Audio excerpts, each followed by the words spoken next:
Deep within the heart of the forest, the air grew heavy and the sky turned the color of a bruised plum.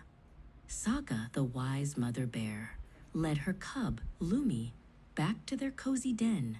The leaves whispered secrets of a coming storm, and the squirrels had already tucked themselves away in the high branches.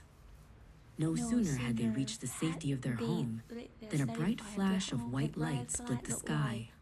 A moment later, a roar of thunder tumbled over the hills, shaking the very ground beneath Lumi's paws. She let out a small whimper and scrambled into the furthest corner of the den. "The sky is angry, Mama," Lumi cried, her voice trembling like a leaf in the wind. "Listen to it shouting at us. Why is it so mad at the forest?" She buried her face in a pile of soft moss, trying to make herself as small as a pebble. Saga sat down and pulled Lumi into her lap, wrapping her powerful arms around her daughter. "The sky isn't angry, little one," Saga said, her voice a calm hum that countered the rumbling outside. "The clouds are just heavy, and the thunder is the sound of them finding their way." Another crack of thunder echoed through the cave, louder than the first. Lumi jumped, her heart racing. To her, the sound felt like a giant stepping on the roof of the world. She squeezed her eyes shut, waiting for the scary noise to stop, but it only seemed to grow louder. Saga nudged Lumi's chin up so they were eye to eye.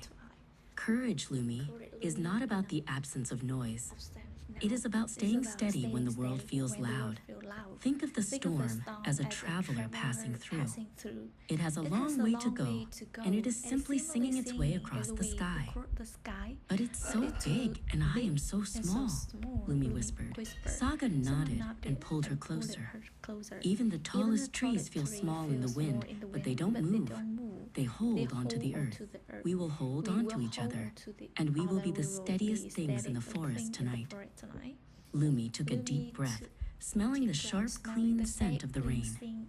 She tried to listen to the rhythm of the thunder instead of the volume. It began to sound like a drum, a steady beat that matched the thumping of her own heart. She sat up a little straighter, no longer hiding in the moss. Saga watched her cub with pride. She knew that the fear hadn't vanished completely, but Lumi was learning to stand tall beside it. Saga began to hum a low, rumbling song that mimicked the thunder, turning the frightening echoes into a lullaby for the tired forest. Slowly, the roaring faded into a gentle pitter-patter. The thunder moved on to the mountains far away, leaving behind a world that felt fresh and new. Lumi curled up against Saga's warm side, her eyes heavy with sleep. The storm had passed, and she was still standing, stronger than before.